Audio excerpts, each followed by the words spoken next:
You are standing on a road at the base of the Cape Bon Peninsula in the second week of May 1943. The Mediterranean is at your back, flat and blue and empty. There are no ships on it. There is no ship coming. For weeks, the men around you have watched that water for a mast, a funnel, anything, and there has been nothing but the horizon. In front of you, the road is choked with vehicles that will never move again. Trucks and half-tracks and staff cars nose to tail, their fuel tanks dry. Officers are burning papers in oil drums. A German sergeant is taking the bolt out of his rifle and throwing the two pieces into a ditch, one to the left, one to the right, so the weapon can never be fired again. And down the whole length of the column, from the shoreline back into the hills, hands are going up, not in panic, in a kind of exhausted arithmetic, the sum of every mile since El Alamein finally coming due.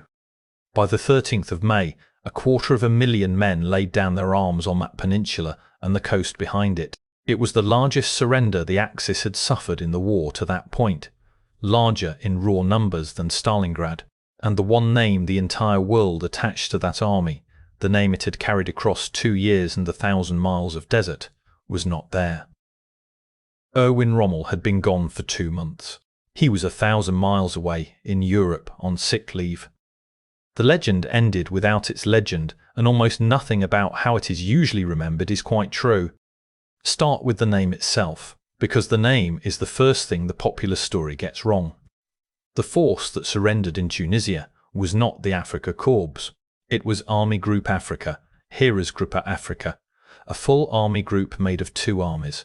One was German, the Fifth Panzer Army. The other was Italian, the Italian First Army, which had grown out of the old German, Italian Panzer Army that Rommel himself had once commanded.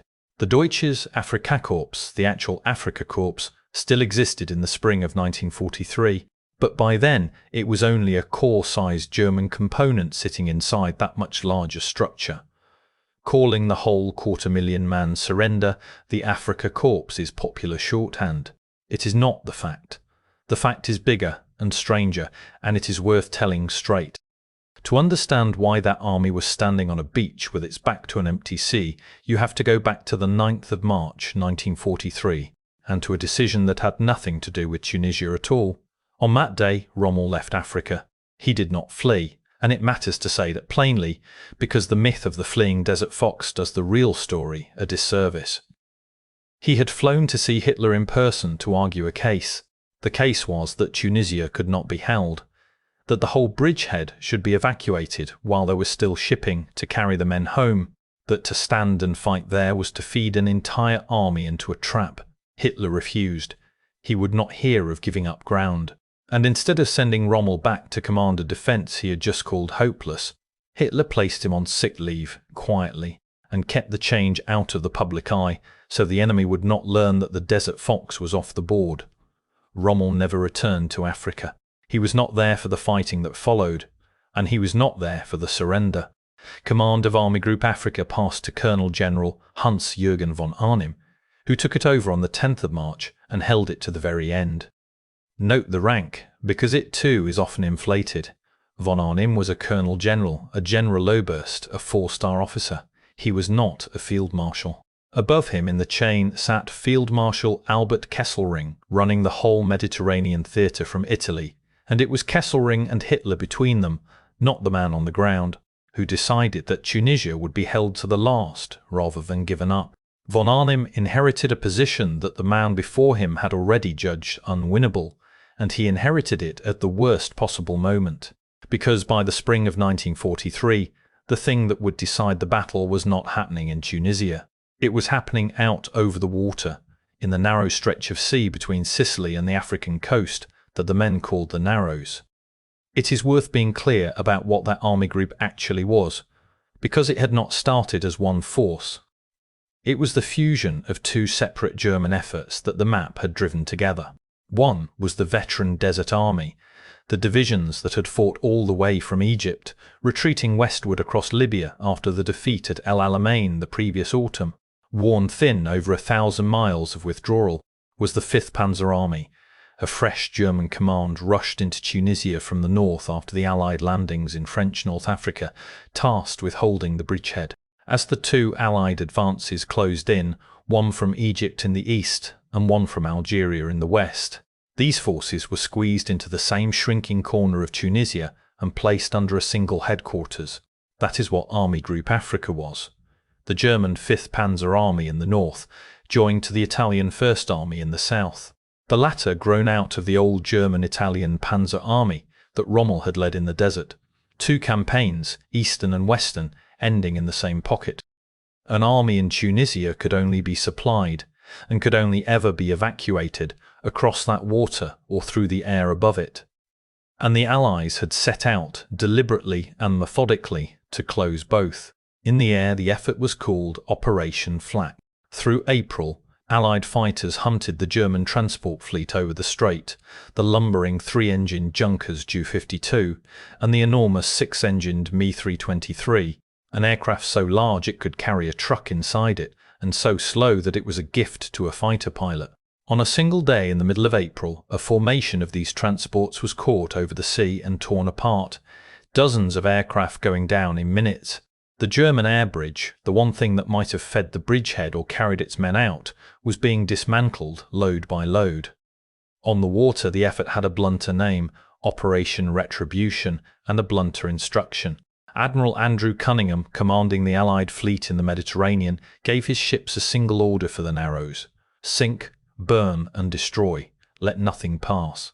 And nothing did. Between the air and the sea, the escape route across the Narrows was sealed shut before the final battle even began. When the end came, only about 653 Axis troops made it across to Europe, out of 250,000. There would be no Dunkirk here, no fleet of little ships, no miracle of deliverance, because the miracle had already been shot down and sunk. Hitler did eventually authorize an evacuation in the last week of April, but by then it was an order without means. There were no transport aircraft left to speak of and no air cover to protect the ships that might have tried. The permission came far too late to matter. There was a cold logic to Hitler's refusal, even as it doomed the men. A German bridgehead in Tunisia, however hopeless in the long run, forced the Allies to spend time and strength clearing it before they could think about crossing the Narrows to Sicily and mainland Italy. Every week the pocket held was a week the invasion of Europe was postponed. That was the calculation, to trade an army for time. What it bought in the end was 6 days. That is the trap. Now the closing of it. The final Allied offensive was run by General Harold Alexander's 18th Army Group, a headquarters that pulled 3 separate Allied forces under one hand. There was the British First Army, come overland from Algeria, commanded by Lieutenant General Kenneth Anderson. There was the British 8th Army, the desert veterans who had chased the Axis all the way from El Alamein under Bernard Montgomery. And there was the American Second Corps, which by the spring had been handed to Major General Omar Bradley, brought in to steady it after the sharp reverse the Americans had taken at Kasserine Pass earlier in the campaign under the previous commander. 3 armies, 2 nations, 1 squeeze. The offensive came in 2 phases. The first, Operation Vulcan, opened on the 22nd of April and ran to the 6th of May. Vulcan pressed on the perimeter of the bridgehead from multiple directions, wearing the defenders down, using up their fuel and their ammunition and their reserves, but it did not break them. The German and Italian line bent and held. For 2 weeks it looked like a grinding, expensive push that might take all summer. Part of what Vulcan taught the Allies was where not to attack. Down in the south, on the coast road below Cape Bon, Montgomery's 8th Army had run up against the Italian First Army in the hills around Enfidaville and been stopped cold. The ground there was steep and easily defended, and pushing straight up it cost more than it gained. Rather than keep feeding the southern attacks, Alexander made a decision that decided the campaign. He shifted the weight of the whole offensive off the stalled southern front and onto the shorter road to Tunis in the centre, and he moved some of 8th Army's best formations across to do it, quietly transferring veteran divisions, the 4th Indian Division and the 7th Armoured Division among them, over to the 1st Army's front for the decisive blow. The Axis command, watching the pressure at Enfidaville, was looking the wrong way. Then came the second phase, and the second phase broke everything in a matter of days. Operation Strike began on the 6th of May, and it was built on a simple, brutal idea: concentration. Instead of pushing everywhere, Alexander's planners chose a narrow corridor on the road to Tunis, a front only a couple of miles wide, and massed behind it a concentration of artillery the Axis defenders had no answer to. Hundreds of guns packed hub to hammer a single stretch of line. On that narrow front, the British 4th Division and the 4th Indian Division, advancing behind a wall of shell fire, punched a clean hole in the defence, and through that hole poured the armour, the 6th Armoured Division and the 7th Armoured Division, the Desert Rats, driving hard for the city. They did not stop to fight for every field, they drove. And on the 7th of May, the day after strike began, they reached Tunis. The same day, to the north, the American Second Corps took Bizerte, 2 cities, 2 ports, both gone in a single afternoon. And with them went any coherent shape to the Axis defence, because the armoured thrust into Tunis did more than capture a city. It drove a wedge straight through the middle of the bridgehead and split Army Group Africa in 2. The northern pocket and the southern pocket could no longer support each other or coordinate anything.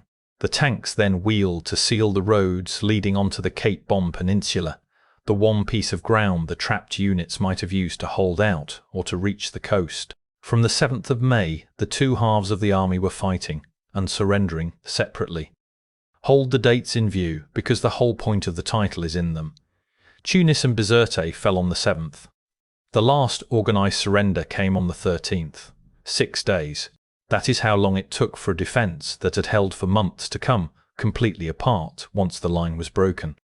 The roundup ran from the 9th to the 13th of May, and it had the quality of a collapse rather than a battle. With the ports gone and the peninsula sealed, organised resistance simply stopped being possible. A British motorised column made a fast run across the base of Cape Bon and reached the east coast at Korba before dawn, closing the last door. After that, whole units gave up at once. There was nothing to fight for, nowhere to go, and no ship on the water. And the sheer number of men who surrendered overwhelmed even the Allies who were taking them in. The planners had prepared prisoner cages for about 70,000. Their own higher estimates had run to perhaps 150,000. What actually walked into captivity was closer to 240,000, more than 3 times what the cages were built to hold. The prisoners clogged the roads. There were so many of them that guarding them became almost an afterthought, because there was quite simply nowhere for 250,000 men to go. Now the commanders, one by one, because the way each of them fell tells you how thoroughly the structure had come apart. In the days after Tunis and Bizerte fell, the German Fifth Panzer Army in the north came apart. By that point it was commanded by General Gustav von Weerst, who had taken it over when von Arnim moved up to the army group. Von Weerst was captured as his army disintegrated. The northern half of the front, the German half, ceased to exist in those final days before the last surrender. Von Arnim himself, the man commanding the whole army group, held out 3 days longer. He was taken on the 12th of May, near St. Marie du Zit, in the hills southwest of Hammamet, by troops of the 4th Indian Division. He then passed formally into British custody, into the hands of the First Army under Lieutenant General Kenneth Anderson. The commander of Hitler's army in Africa was a prisoner, captured in a scrap of high ground far from any coast, 2 months and 3 days after the man he had replaced had flown home and never come back. That left the Italians in the south. The Italian First Army, holding the line down at Enfidaville, was commanded by Giovanni Messi, and it was the last part of Army Group Africa still fighting. Messi held on until the 13th of May before surrendering to the British 8th Army under Montgomery. And in one of the small bitter details the end of a lost campaign throws up, Mussolini promoted Messi to Marshal of Italy in the last hours before the surrender, so that the officer who signed away the last army in Africa did so at the very top of the Italian military ladder, a rank awarded for a defeat. That is the collapse. 6 days from the fall of Tunis to the last surrender, 250,000 men, 3 army commanders taken, the German Fifth Panzer Army and the Italian First Army both gone, and the man whose name the whole force carried absent through all of it. What remains is to be honest about the number in the title, because the honesty is the point, and the number has been misused for 80 years. 250,000. About 250,000. That figure is true, but it is true of one specific thing and false of another. It is the honest round total for the entire Army Group Africa that surrendered, German and Italian together. It is not a German figure. It is not an Afrika Korps figure.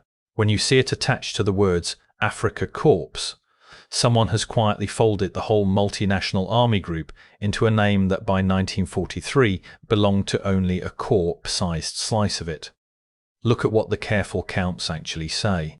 The British official history, compiled by Playfair, gives a precise tally of unwounded prisoners taken: 238,243 men. Break that down and the spine of the honest story appears. Of that exact count, 101,784 were German, 89,442 were Italian. The rest, some 47,000, were other nationalities in Axis service. The higher figures you will see quoted, 250,000, and the American official historian George Howe's 275,000. Add the wounded and the rear area personnel that the unwounded count leaves out. So the range is real, and the sources genuinely disagree, from roughly 238,000 up toward 275,000. And the fair way to say it is 250,000 surrendered, with 238,243, the precise Allied count of the unwounded. The German versus Italian split is the part the myth erases, so hold on to it. The Germans were the single largest national group in the bag, somewhere between about 100,000 and 125,000 depending on which count you trust.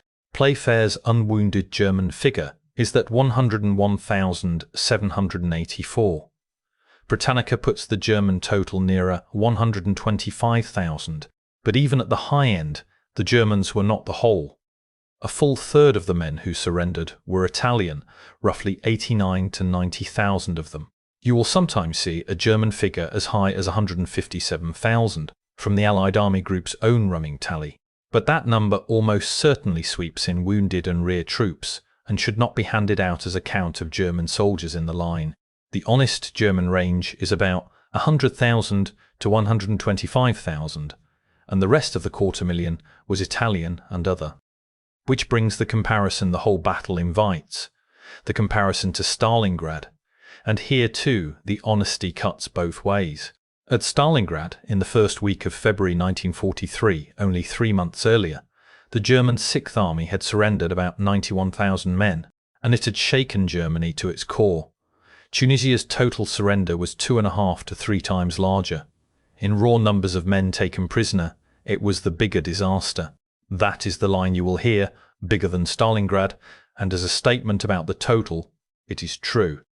But be precise, because the precision is what makes it fair. Much of what made Tunisia larger than Stalingrad was the Italian share, the 90,000 men Stalingrad did not have as a comparison. Strip the comparison down to Germans against Germans, and the two catastrophes stand closer together. The German portion of the Tunisian surrender, that 100,000 to 125,000, was itself comparable to Stalingrad, or somewhat larger. So the fair summary is this. Counting every man, Tunisia was the larger surrender, the largest single-axis capitulation of the war to that point.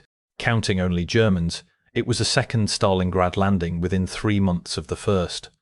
The German soldiers who lived through it understood that exactly, and they gave it a name of their own. They called it Tunisgrad. With that surrender, the war in Africa was over. The whole continent, contested since 1940, was clear of Axis forces, and the strategic reason Hitler had thrown an army into the trap evaporated with it. The time the bridgehead was meant to buy had run out. 2 months later, the Allies were across the Narrows and landing in Sicily, stepping onto European soil through the very door Tunisia had been meant to hold shut. 2 Stalingrads in a single winter and spring. 91,000 of Hitler's men gone on the Volga in February, 100,000 and more gone on the African shore in May, and the second of them took with it not only an army, but the mythology of an army, because Tunisia is where the Afrika Korps story actually ends, and it ends in a way the legend has never been comfortable with. It does not end with Rommel making a last stand, it does not end with the Desert Fox at all, He had argued that this exact catastrophe was coming, been overruled, and been removed from the board before it played out. The army that surrendered was no longer really his army. It was a larger thing, an army group, a third of it. Italian, commanded by a colonel general most people have never heard of, trapped against a sea the Allies had already sealed. That is the true shape of it, not the Afrika Korps destroyed, but Army Group Africa trapped and taken whole. 250,000 men, German and Italian, in 6 days, against an empty sea. With the one name the world remembers 1,000 miles away and 2 months gone. The legend ended without its legend, and the honest story of how it ended is larger and stranger, and worth far more than the myth that replaced